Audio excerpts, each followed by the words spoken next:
Magluluto po tayo ng tulya. Nilagay na po nila. Hi guys, ako muna ngayon ang chef na ating mag-ina.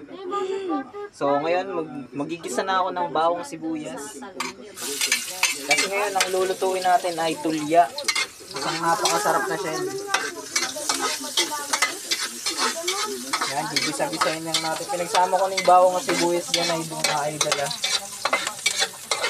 Kasi mas mabango kasi pagka magkasabay sila eh. Tapos pantay din ang luto. Tapos pagkatapos na guys ay ilalagay na natin yung tulya. Pinakamahalaga ito. Diyan sa maluluto. Halo-haloin lang natin.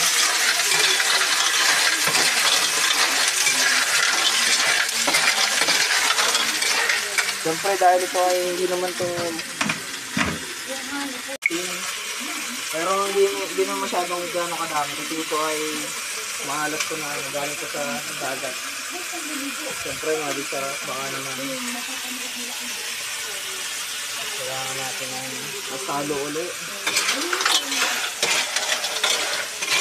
Kaya ako hinahalo agad, di ko muna siya nilalagyan ng tubig guys para pumasok sa talabay yung asin saka yung magic sarap na ito.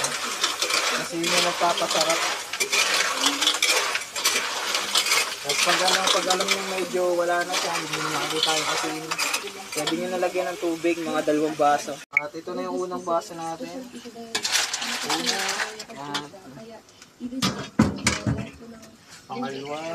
Okay na yun, 2 baso lang ng tubig ang kailangan natin kasi ang mga talaba kasi na tsaka mga tulya nagpo-provide yun ng sarili nilang tubig sa katawan.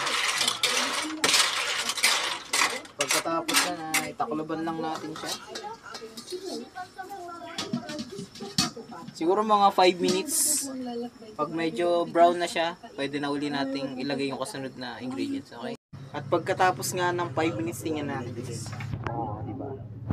Pag ganito na siya guys, pwede na natin ilagay ang ating last ingredients kasi naluluto na yan eh. Siyempre ang aking ilalagay ngayon ay meron tayong kangkong, talbos ng kamote, yan, ito kung alam ito, hindi ko kasi nakalimutan. Ito alokbati ang pangalan. Kulay violet siya. Lalagyan na natin siya, ibabaw lang guys, hindi ka na kailangan haluin. Bali lulubog-lubog yun yan.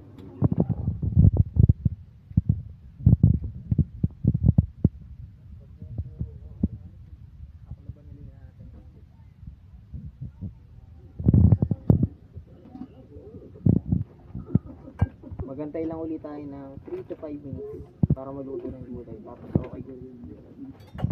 Ito. Okay na. Yung tikman natin. Kaya pa ang buhay ka tayo ngayong gabi, mahal na kaya. Ang sarap. Kain tayo.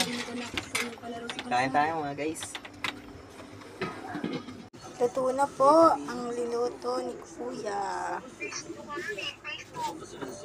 Thank you, Jesus.